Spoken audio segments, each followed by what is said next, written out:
Hi అండి, hello, welcome back to my channel. ఈ video వచ్చేసి నా 3 సంవత్సరాల కాలం నెరవేరబోతున్న వీడియో. అదేంటంటే నేనైతే మిషన్ కుట్టబోతున్నా. మిషన్ అంటే నేను ఇంతకు ముందు కూడా కుట్టుకునేదాన్ని ఇంట్లో నా బట్టలు. ఎవరైనా ఇంటి దగ్గర వాళ్ళు ఇస్తే ఏమైనా బ్లౌజెస్ కానీ శారీస్కి ఫాల్స్ వేయడం అవైతే స్టిచ్ చేసేదాన్ని. సో అలా కుడుతున్నప్పుడు అప్పుడే స్టార్ట్ చేశాను బయట వాళ్ళే తీసుకోవడం. ఇంకా నేను కన్సీవ్ అవ్వడం వల్ల అయితే మిషన్ కుట్టకూడదని అయితే ఆపేశాను.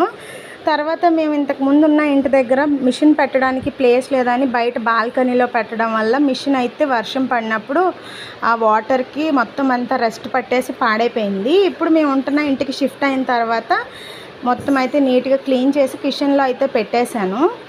నా వీడియోస్ చూసే వాళ్ళకి మా ఇంట్లో కిచెన్లో అయితే మిషన్ కనిపించే ఉంటుంది. సో ఏదైనా వస్తువు ఉన్నప్పుడు దాని వాల్యూ తెలియదు, లేనప్పుడే తెలుస్తుంది కదా. మిషన్ అయితే మొత్తం రస్ట్ పట్టడం వల్ల అసలు పని చేయలేదు. సో నేనైతే మా వారిని అడిగాను మిషన్ రిపేర్ చేయించమని. అడిగితే ఆయన అయితే చేయించి తీసుకొచ్చేసారు. అసలు ఇంత సడన్గా మిషన్ ఎందుకు రిపేర్ చేయించాను, నా మిషన్ స్టోరీ ఏంటి, నేను మిషన్ ఎప్పుడు నేర్చుకున్నాను ఏంటి అనేది అయితే ఇంకా ముందు వీడియోస్లో చెప్తూ ఉంటాను. మిషన్ అయితే మా వారు రిపేర్ చేయించి తేంగానే ఎప్పుడు ఎక్కి కుడతానా అనే ఆశతో ఉన్నాను. అసలు కళ్ళు అయితే కాయలు కాచేలా ఎదురు చూశాను ఎప్పుడు వస్తుంది రిపేర్ నుంచి అని. తేంగానే అయితే మా పాప ఏమన్నా కుట్టు మమ్మీ అని అడుగుతుంటే నాదైతే డ్రెస్ ఉంటే కాటన్ది, ఆ డ్రెస్ని అయితే నేను ఒక్కసారి వేసుకున్నాను. సో దాన్ని అయితే కట్ చేసి మా పాపకి ఫ్రాక్లా అయితే స్టిచ్ చేశాను. ఎలా ఉందో కమెంట్ చేయండి. ఇంకా అయితే నెక్స్ట్ డే వచ్చేసి మా వారిని తీసుకొని వెళ్ళి నాకు కావాల్సినవన్నీ తెచ్చుకున్నాను. మిషన్కి సంబంధించిన చాక్స్, అలానే క్లాత్స్ అండ్ అలానే సిజర్, లైనింగ్ క్లాత్స్ అన్నీ.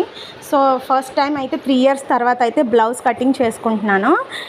ఇప్పుడు చూపించే ఈ పిక్స్ వచ్చేసి నేను ఎప్పుడైతే మిషన్ కుట్టేదాన్ని ఇదివరకు ప్రెగ్నెంట్ కాకముందని చెప్పాను కదా. సో అప్పుడైతే ఈ బ్లౌజెస్ అన్నీ నేను స్టిచ్ చేసుకున్నవే.